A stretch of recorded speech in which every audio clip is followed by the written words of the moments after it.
about to, in fact, get in touch with Tom Flores, who called during the interview we had with J.J. Joe.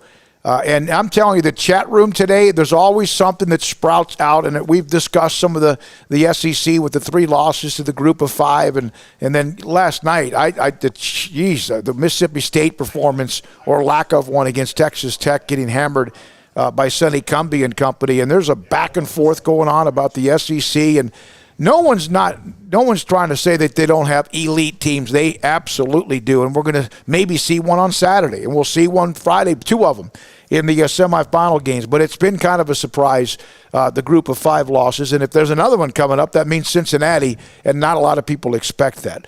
We're now joined. Do we have him? We're now joined by Hall of Famer Tom Flores, who's been on this show before, and he's grateful enough and honored to have him on yet again. Coach, thanks for your time.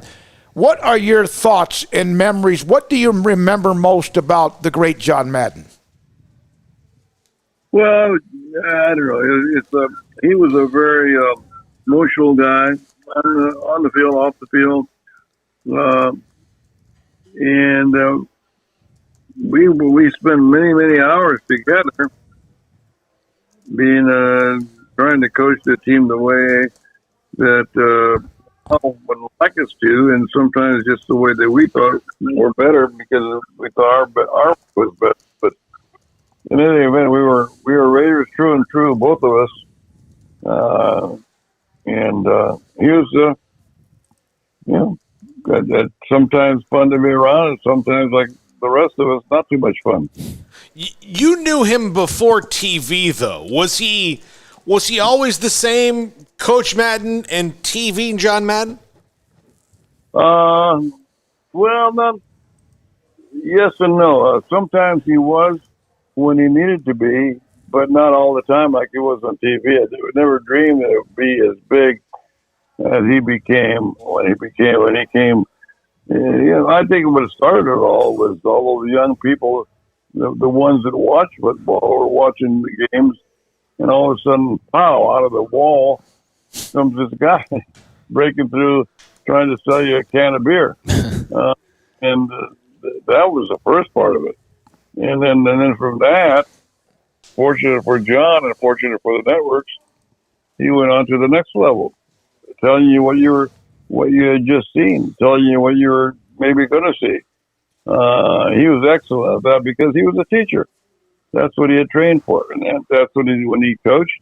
That's what coaches do. We teach, and we show people how to do things. And we show players how to do things a certain way, and explain it to them. And that's what you do. That's what he was doing then, not just to the United States, but to the whole world. Coach, I know that I saw you comment you made that you saw that documentary that came out on Christmas Day. I was just wondering what your thoughts were watching that and just seeing all that history, reflecting on it, and your opinion on, just kind of the odd timing of it all for that to drop, and then here, a couple days later, we're announcing the passing of John Madden. Yeah, that was. I just saw that. I didn't see it on Christmas Day because we had a house full of people, but I saw it day before yesterday. And then wouldn't you know it, the very next day, John passed.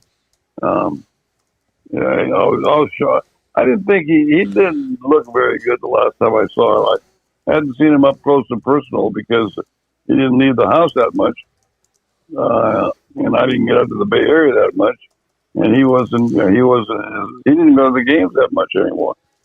So it was a sad thing to see, but we live long enough, we're going to see it happen. Did you ever ride on his bus? No, I was in it, but I never rode it.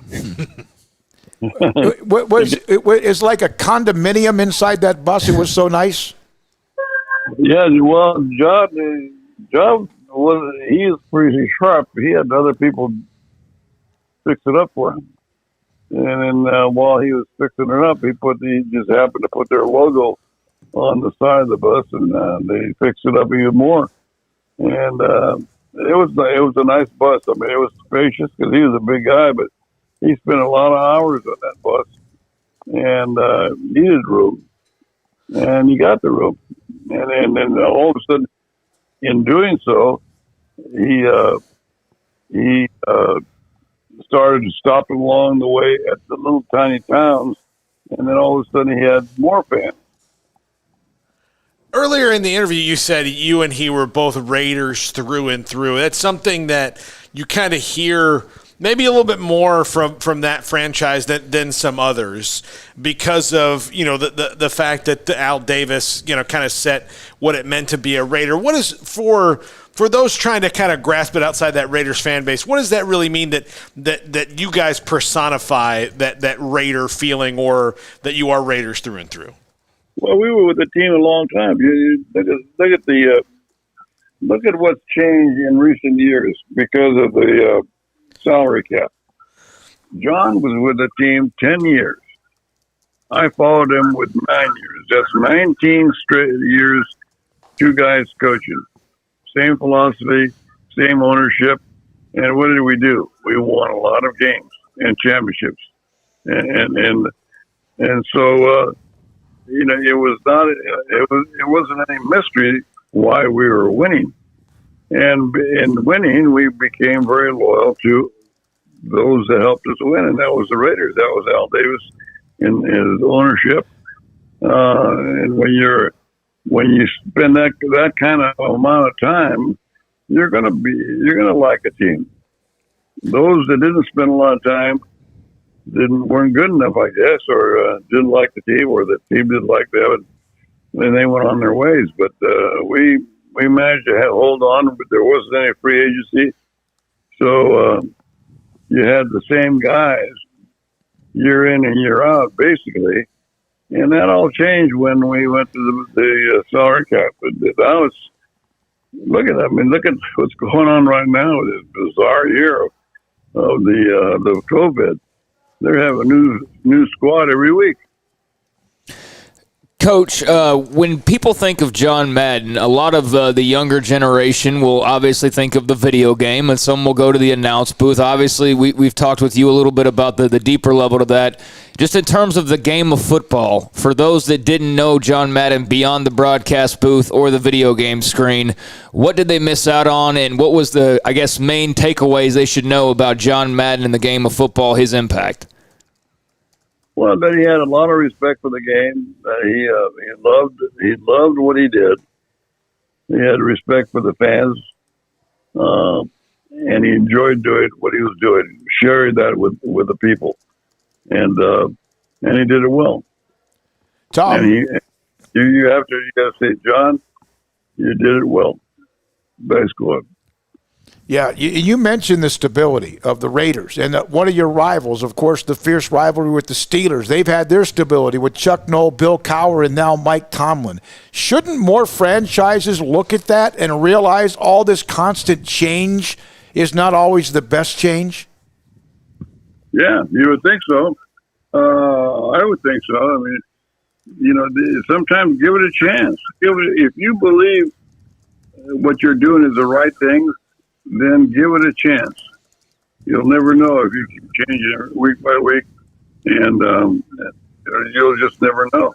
It'll be too many doors opening, too many doors going out and coming back in. Did Madden ever say boom when he was coaching, or is that a broadcast thing? I don't remember him doing any of that. No, I don't remember doing them. Yeah. Tom, he might have done the game by himself, but we didn't have time to go boom with him. And all that stuff. you were a quarterbacks coach for a year with the Bills, and followed up, and again, thanks for your time today. Then you went to the Raiders under John Madden. What was he like as a head coach, and what was it like for you to be on his staff? Well, he worked hard, very demanding. He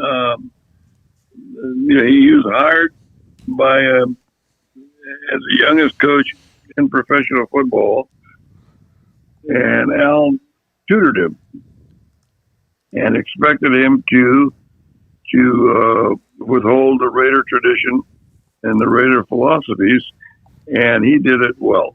He did it really well. As far as this is what we like to do, this is how we like to do it, and let's get it done. Tom, thank you. Still proud of what you've been able to accomplish, the Pro Football Hall of Fame. Thank you for joining us whenever you have, because you've been on with us now 2 or 3 times in the last year. Thank you for your time and also honoring the great John Madden. Have a great week. You bet. Anytime. Tom Flores, Hall of Famer. A guy that sometimes when you think about coaches who've won multiple Super Bowls, at times he gets overlooked. You have Landry, and you have Knoll, and you have Shula, and you have others. And then there's Tom Flores. You have Joe Gibbs, Jimmy Johnson, right? And Bill Parcells. Of course, Bill Belichick's got 20 of them. But Tom Flores won a couple of them. And I'm talking about with the 80 Raiders when they pulverized Philadelphia and then humiliated a great Washington team in 83, beat them up 38-9. The famous Marcus Allen run that was part of that blowout win in that Super Bowl, the 83 season. Yeah, cool to get Tom Flores' thoughts, given that they were so closely attached at times and obviously are always going to be closely attached in terms of the history of the Raiders franchise. It's interesting to hear like the perspective that's not the Fox version that we all saw, and the guy who did say boom and had all these sound effects that he would say or phrases that he would say, and it's been cool to see this is like one of those passings where I've seen a couple of people try to make something out of the passing of John Madden to prove some other like political point or some stupid, and they've gotten absolutely roasted from every direction, and that's been the most beautiful thing to see is that everybody, even though outside forces, inside forces, I feel like try to split us up as much as possible, as often as possible.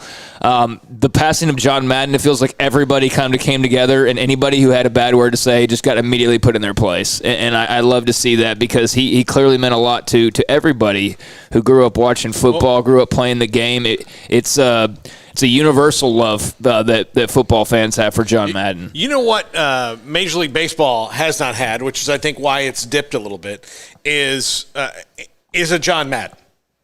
They don't have somebody that loves the game as much as he did, or can, maybe not loves the game, but can verbalize it and make it interesting as much as he did in that era and do all the things he did. The video games for baseball were inconsistent. The one video game was Madden, and it was like the reason it was so good is because he made sure he made it good because it had his name on it. They have a lot of guys. Has anyone ever approached that? Bob Uecker? I was going to say Uecker, but here's the thing, Bob Uecker, we all know him because we're in sports, but do people outside of that know him because of? I know him because of Major League. Yeah. But then that was 30 years ago, and now here he is. He's pretty much just the announcer for the Brewers. The Brewers. Had Bob Uecker maybe been that guy for baseball, maybe they could. The NBA is always going to be the NBA because they're a player-driven sport. They're not really like that. The NFL is driven by the Shield more than the players most of the time. But the guy who made the Shield more fun was John Madden. Yeah, you're right. He was amazing. And more and more chat room stuff about him. And from JG, damn good point, Paul. The teams, Steven Snook, Ted Hendricks, Jack Tatum, John Matuzak, who's basically certifiably Gronk back in the 70s. And, of course, Kenny Stabler and Cliff Branch. And, my God, they had some amazing players. Baseball would lose its mind if somebody got in the broadcast booth and tried to have any personality whatsoever. Yeah. I know there's some that have a little bit, but, boom, or look at a crack at that, like getting excited about it. No, we can't have any excitement about this. We can only do that in October when, it's the World Series Game 7, and now we're allowed to have some fun. And who's the World Series? Like, Joe Buck is fine. I don't get the hate on Joe Buck as a play-by-play announcer. It's a polarizing figure. But I think it's like the Nickelback thing, where even if you think he sucks at this point, you just have to say that he does. Yeah, but and this is no knock on John Smoltz. He knows the game very well. But the back-to-back guys who were his World Series, cohorts are Tim McCarver, who was abjectly terrible, and John Smoltz, who's just kind of a guy. You didn't like McCarver? I could not stand Tim McCarver. Tim McCarver's problem was he knew the game, obviously, and that was that, but he was also in the game too long, so sometimes you'd watch a game and you'd be like, oh, he's friends with the pitching coach for the Orioles. No, they may be a little bit too close to who he's covering. I do think But you never got that. Madden loved Favre. We all know that. But you never felt like he was just like a homer about it necessarily, because every player felt like they were the same as Favre felt like he was treated by John Madden. I mean, the outpouring of just current players, former players, etc. I mean, he had a profound impact. He really did. You mentioned that he made Nate Newton, who was an all-pro, Pro Bowl offensive lineman who's been a part of our show on occasion as well, with the sweat lines on his butt and, of course, the steam coming off the top of his head. But I actually like McCarver, but he got a little bit too full of McCarver. I love John Smoltz. I like the voice, the tone, how smooth he is, and how he calls a game. But there's not a Madden in baseball. Okay, 20 years from now, are they going to let Bryce Harper call games? No. Okay, look, right now, here's what they should do. And that's probably his accent that's keeping him from doing it, but they should let Big Papi do the broadcast because he can do that. Because you watch Big Papi, and no matter who's playing, he's like... No, he loves the game, which is what we just heard Tom Flores talk about with John Madden. Carlos Silva on Texas Tech's win last night against Mississippi State as they go forward as well and what it means. And again, sometimes bowl wins can launch you into a hell of an offseason. Sometimes it's just a mirage. There's really no, science to that. Who knows? But it was a very impressive win, and they looked focused, locked and loaded, and beat Mississippi State up. Also at 5 o'clock, George Teague played at Alabama, played with the Cowboys and Packers, and he's the one that stripped Lamar Harris of a pass after he had caught it, racing down the sidelines for what was going to be an 89-yard touchdown, stripped it out of his arms, ran it back the other direction, also had a pick six and a Sugar Bowl victory against Miami in the 93 Sugar Bowl. Much more to come. Got an old-timer tomorrow who played in the 1961 Sugar Bowl, joins us tomorrow. Former Texas linebacker Dusty Renfro. Played in the Sugar Bowl, joins us in the 90s tomorrow, among some others. And, of course, the coverage of Baylor and Ole Miss and what we have with media sessions. Sikkim 365 Radio.